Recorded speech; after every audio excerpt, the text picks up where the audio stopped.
तो किसी ने क्या खूब कहा है कि असंभव सा लगता था कभी दरियाओं को पार करना, लेकिन किसी की सोच और प्रयासों ने इसे भी संभव बना डाला।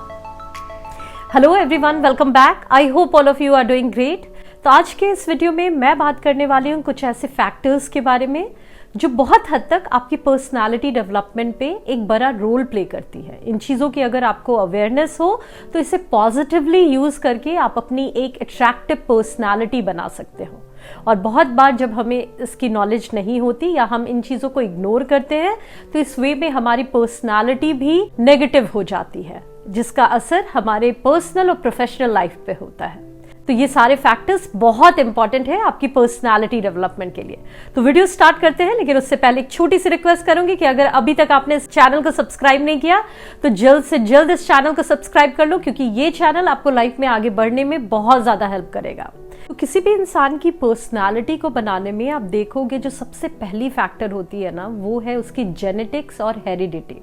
मीन्स उसकी अपब्रिंगिंग कैसी हुई है, फैमिली इन्वायरमेंट कैसा है उसका, वो सारी चीज़ें भी बहुत हद तक एक इंसान की पर्सनालिटी को बनाने में एक बहुत बड़ा रोल प्ले करती है। तो आपने देखा होगा कि किसी की फैमिली की कल्चर अगर बहुत अच्छी है, पेरेंटिंग बहुत अच्छी है, तो उस बच्चे में भी आप वो सारी क्वालिटीज देखोगे। ये चीजें वाइस वर्सा भी काम करती है। आप बहुत बार देखोगे कि किसी फैमिली में उसके पेरेंट्स की एक सर्टेन बिहेवियर है तो वो चीजें उनके बच्चों में भी कैरी फॉरवर्ड हो जाती है। तो ये जानना इसलिए भी जरूरी है क्योंकि जब आप इसे एक्नॉलेज करते हो तभी आप उसे ठीक कर पाते हो। और दूसरा ये भी रीजन है कि फॉर एग्जाम्पल आपके अंदर कोई बुरी आदत आ भी गई, आपने अपने पेरेंट्स से या फैमिली में किसी और से वो गलत आदत सीख ली, एग्जाम्पल के लिए एक सर्टेन वे में, एक बैड टोन में बात करने की हैबिट, तो जब आप इसे एक्नॉलेज करोगे तभी आप उसे ठीक कर पाओगे। और आप जैसा बिहेव करोगे, बस आप ये याद रखना कि आप अपनी बाद वाली जनरेशन को भी आप उसी वे में ट्रेन कर रहे हो, तो आप इससे सुधार के अपनी अगली पीढ़ी को भी सुधार सकते हो। तो इस पे आपको ध्यान देना है। दूसरा फैक्टर है लाइफ एक्सपीरियंसेस एंड ट्रॉमास। तो बहुत बार इन चीज़ों की वजह से भी एक इंसान की एक सर्टेन पर्सनालिटी होती है। जैसे फॉर एग्जाम्पल अगर किसी इंसान ने अपनी लाइफ में बहुत ज़्यादा हार्ट ब्रेक देखा है, कुछ ट्रॉमास देखा है, तो उसका लाइफ की तरफ या लोगों की तरफ एक डिफरेंट नज़रिया होगा। अगर हार्ट ब्रेक की बात की जाए तो ऐसे लोगों को आप देखोगे कि ये दूसरों पे इजीली ट्रस्ट नहीं कर पाते, इनकी ट्रस्ट इश्यूज रहती है। साथ ही आप ये भी नोटिस कर पाओगे ऐसे लोग जनरली अटैचमेंट से डरते हैं, क्योंकि उन्होंने अगर पास्ट में कभी ऐसी कोई ट्रॉमा फेस की है तो उन्हें लगता है कि अगर मैं किसी और से फिर से अटैच हुआ तो इस वे में फिर से मुझे वो ट्रॉमा झेलना ना पड़ जाए। तो ये सारी फियर उनके अंदर होती है। तो ये जानना बहुत इम्पॉर्टेंट है, क्योंकि कभी कभी हम लोगों को मिसअंडरस्टूड कर देते हैं। और अगर आप इन चीज़ों को समझ जाते हो तो फिर आप थोड़ा स्मार्ट बनते हो, क्योंकि जो चीज़ें हो गई वो हो गई, लेकिन उसकी वजह से अगर आप लाइफ में हमेशा डरते रहोगे, एक फियर में रहोगे, तो वो आपकी एक पर्सनालिटी, स्ट्रॉन्ग पर्सनालिटी नहीं बन पाएगी। तो उन चीज़ों को भूल जाना और लाइफ को पॉजिटिवली देखना बहुत इंपॉर्टेंट होता है, और इसी वे में आप अपनी पर्सनालिटी को भी इम्प्रूव कर पाओगे। नेक्स्ट पॉइंट है मीडिया एंड टेक्नोलॉजी।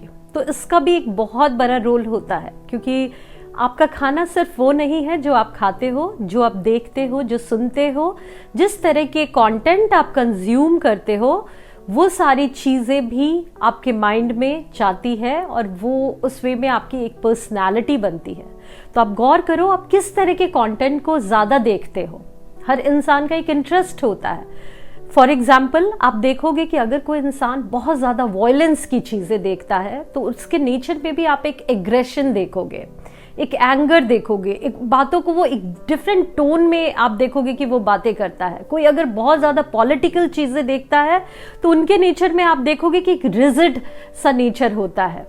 क्योंकि ये देखो ना, पॉलिटिक्स में क्या होता है, वहां पे लोग अपने ही पॉइंट ऑफ व्यू को बहुत ज्यादा प्रूफ करने में लगे रहते हैं। तो ऐसे कंटेंट देखने वाले भी कहीं ना कहीं थोड़ा रिजिड हो जाते हैं, वो बहुत हद तक लोगों के ओपिनियन के लिए ओपन नहीं रहते। तो बेस्ट पार्ट ये है कि एक अच्छी चीजों की हैबिट लगाकर आप अपनी इस बुरी आदत को चेंज भी कर पाते हो, और उसी वे में आप अपनी पर्सनालिटी को भी एक स्ट्रॉन्ग पर्सनालिटी बना लेते हो। नेक्स्ट पॉइंट है कि आप किस तरह के थॉट्स को एंटरटेन करते हो। तो हमारे अंदर अच्छी और बुरी दोनों थॉट्स होती है हर इंसान के अंदर, और ये कंटिन्यूअस आपकी स्ट्रगल होती है कि आप किन चीजों को ऊपर आने दोगे। आप अगर गौर से सोचो तो ज्यादातर बुरी चीजें ही हमारे आसपास है, या फिर हमारी एक ऐसी माइंडसेट हो गई है कि नेगेटिविटी हमें जल्दी दिखती है। लेकिन आप जो भी चीजें ज्यादा देखोगे, जो सारे थॉट्स आपके दिमाग में ज्यादा चलेंगे, डायरेक्टली और इनडायरेक्टली आपकी पर्सनालिटी वही बनेगी। जैसे थॉट्स को आप एंटरटेन करोगे, तो अगर आप बहुत ज्यादा नेगेटिव सोचते हो, कुछ चीजों में प्रॉब्लम देखने की आपकी एटीट्यूड है, तो यही आपकी पर्सनालिटी भी बन जाएगी। और जब आप लोगों से बात करोगे तो आपकी बातों के थ्रू वही सारी चीजें रिफ्लेक्ट होगी, लोगों को आपके माइंडसेट के बारे में पता चल जाएगा। तो आपको लगता है कि प्राइवेटली आप कुछ सोच रहे हो और शायद उससे कोई फर्क नहीं पड़ रहा है, लेकिन धीरे धीरे ये आपकी माइंडसेट बन रही है। जैसी इंफॉर्मेशन को, जैसे थॉट्स को आप फीड कर रहे हो अपने अंदर, वो आपकी माइंडसेट बन रही है, जो डायरेक्टली और इनडायरेक्टली लोगों के सामने आ ही जाएगी। और इस वे में वो आपकी पर्सनालिटी को भी बहुत हद तक समझ जाएंगे। नेक्स्ट पॉइंट है आपका वर्क एनवायरनमेंट, या फिर आपका जो क्लोज सर्कल है, उनका भी इन्फ्लुएंस आप पे जैसा होता है वैसी ही आपकी पर्सनालिटी बनती है। तो आप देखोगे कि अगर आपके वर्क प्लेस में बहुत ज़्यादा एक टॉक्सिक सा एनवायरनमेंट है, ऑफिस पॉलिटिक्स जो हम कहते हैं, या ऑफिस गॉसिप, ये सारी चीज़ें होती है ना, तो उस तरह का अगर कल्चर है, तो धीरे धीरे उन लोगों के साथ रहते रहते आपकी भी यही माइंडसेट बन जाएगी, यही सारी हैबिट्स आपके पर्सनालिटी में आ जाएगी। तो इन सारी चीज़ों पे आपको ध्यान देना है, इसे आप इग्नोर नहीं कर सकते, और ये कोई इग्नोर करने वाली बात भी नहीं है। तो ऐसी चीज़ों को अगर आप देखते हो जो बहुत हद तक आप इग्नोर नहीं कर सकते, तो आप थोड़ा इनसे डिस्टेंस बनाओ। ऐसे जो भी लोग हैं उनसे थोड़ा डिस्टेंस बनाओ, बहुत ज़्यादा उनके क्लोज कांटेक्ट में मत रहो। जितना काम है उतना ही बात करो, और इन सारी चीज़ों का आप पार्ट मत बनो। इमोशनली थोड़ा इंटेलिजेंट बनो, और अपने एंड से चीज़ों को देखो। कौन क्या र्यूमर्स फैला रहा है, कौन कैसी बातें कर रहा है, वो अपने पे हावी मत होने दो। आप अपना परसेप्शन रखो लोगों के लिए, और उस तरह से ही लोगों को ट्रीट करो। और ये सिर्फ ऑफिस की बात नहीं है, अपने आसपास भी लोगों के साथ आप ऐसा ही बिहेव करो। नेक्स्ट है योर रिलेशनशिप्स। तो आपके रिलेशनशिप्स कैसे हैं, आपके घर में फैमिली के साथ, या फिर आपके खुद के साथ, ये सारी चीजें रिफ्लेक्ट होती है आपकी पर्सनालिटी पे। या फिर बहुत हद तक मनी के साथ आपका रिलेशनशिप कैसा है। बहुत सारे लोगों को आप देखोगे वो पैसा पैसा पैसा करते रहते हैं, हर चीजों में उन्हें लगता है कि किस तरह से किससे कैसे फायदा निकाल के उस वे में अपने आप को बेनिफिट कर ले। तो ऐसी माइंडसेट जिसकी होती है वो आप इजीली नोटिस कर लोगे। किसी की अगर घर में नहीं बनती है अपने फैमिली के साथ, आप देखोगे कि उसके वर्क कल्चर में समहाउ वो सारी चीजें रिफ्लेक्ट होगी, वहां भी उसे बहुत हद तक लोगों के साथ एडजस्ट करने में दिक्कत होती होगी, या अपने साथ रिलेशनशिप उसकी सही नहीं है, तो उसमें आप सेल्फ कॉन्फिडेंस, सेल्फ वर्थ की कमी देखोगे। तो ये सारी चीजों पे आपको गौर करना होता है। आपका खुद के साथ कैसा रिश्ता है, आपके आसपास लोगों से कैसा रिश्ता है, ये बहुत हद तक मायने रखती है। और मैं इसमें ये नहीं कहूंगी कि आपका रिश्ता हर इंसान के साथ अच्छा ही होना चाहिए। बहुत जगह हमारी नहीं बनती, लेकिन वो अगर नहीं बनती तो उसका कोई रीजन होता है। लेकिन अगर आप अपने तरफ से मिसबिहेव करते हो, आप चीजों को गलत वे में हैंडल करते हो, तो वो चीजें गलत है। नेक्स्ट पॉइंट है how you handle your stress. तो आप अपने स्ट्रेस को कैसे हैंडल करते हो, ये भी बहुत हद तक आपकी पर्सनालिटी को बनाने में बहुत बड़ा रोल प्ले करती है। तो आप देखोगे कि एक स्ट्रॉन्ग पर्सनालिटी के जो लोग होते हैं वो अपनी स्ट्रेस को बहुत अच्छे से मैनेज करते हैं। इसके लिए जो प्रॉब्लम्स है उस पर वो ज़्यादा ध्यान नहीं देते, और कैसे उससे सॉल्व करना है उस पर उनका फोकस रहता है। तो वो बहुत कामली चीज़ों को हैंडल करते हैं, और इसलिए ऐसे लोगों को हम इमोशनली इंटेलिजेंट पीपल कहते हैं, क्योंकि ये इमोशन को हैंडल करने के मामले में बहुत इंटेलिजेंट होते हैं, स्मार्टली डील करते हैं। वहीं आप देखोगे कि जिन लोगों को अपने स्ट्रेस को हैंडल करना नहीं आता, वो हर जगह छोटी बड़ी बातों पे गुस्सा हो जाते हैं, फाइट करने लगते हैं।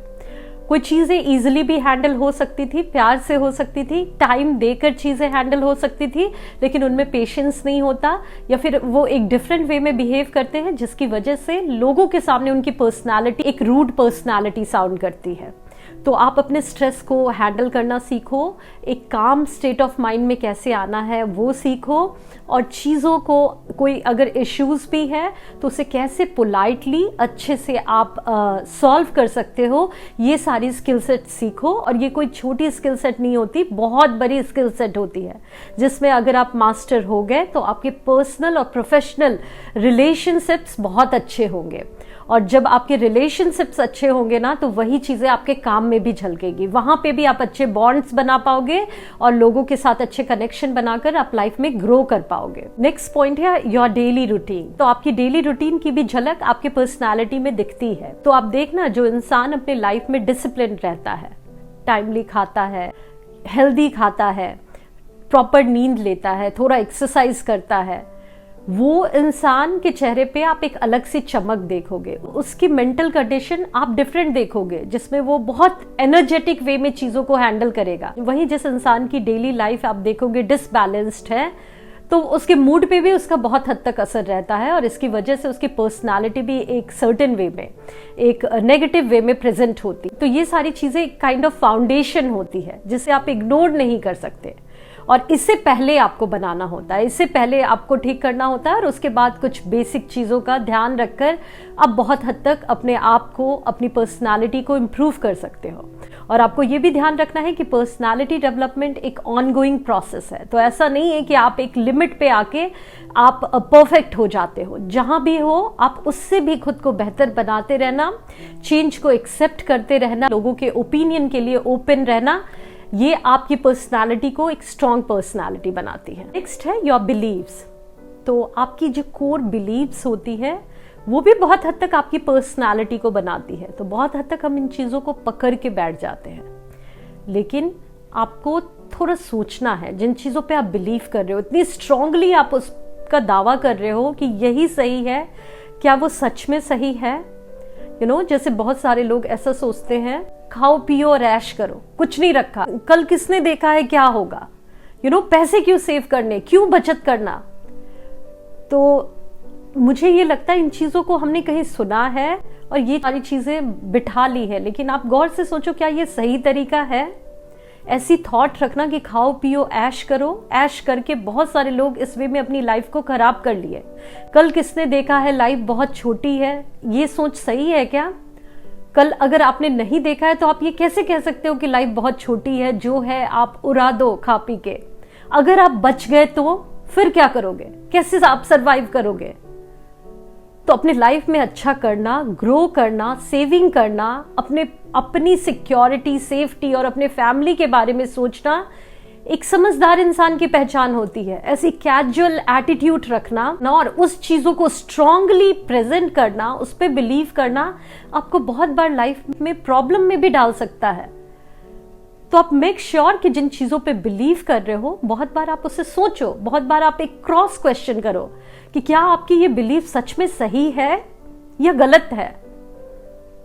और अगर गलत है तो आप उसे करेक्ट कर सकते हो, क्योंकि इसी वे में आप आगे बढ़ पाते हो, इसी वे में आप सीख पाते हो। जरूरी नहीं है कि सारी चीजें जो भी सोचे वो सारी चीजें सही ही होती है, लेकिन टाइम टू टाइम जब हम रुक के अपनी गलतियों को भी थोड़ा ठीक करते हैं तो उसी वे में हम स्मार्ट होकर आगे लाइफ में बढ़ते हैं, और हमारी पर्सनालिटी भी इसी वे में इम्प्रूव होती है।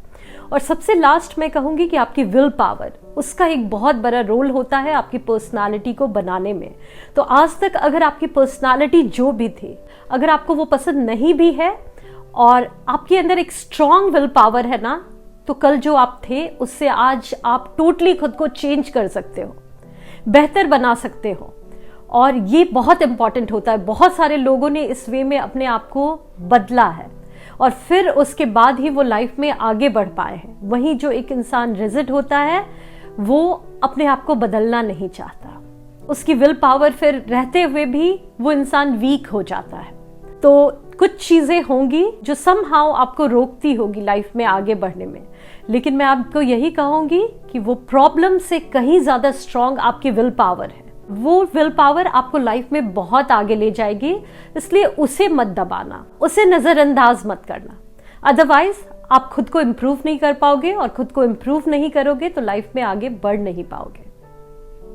तो यही सारे पॉइंट्स थे गाइस, जो आई होप आपके लिए यूजफुल हो। मुझे कमेंट के थ्रू बताना कि आपको ये वीडियो कैसा लगा। अगर अच्छा लगा हो तो अपने फ्रेंड्स एंड फैमिली के साथ शेयर भी करना। थैंक यू सो मच अपना कीमती समय देने के लिए। मिलती हूँ आप सभी से नेक्स्ट वीडियो में। तब तक के लिए bye bye and take care.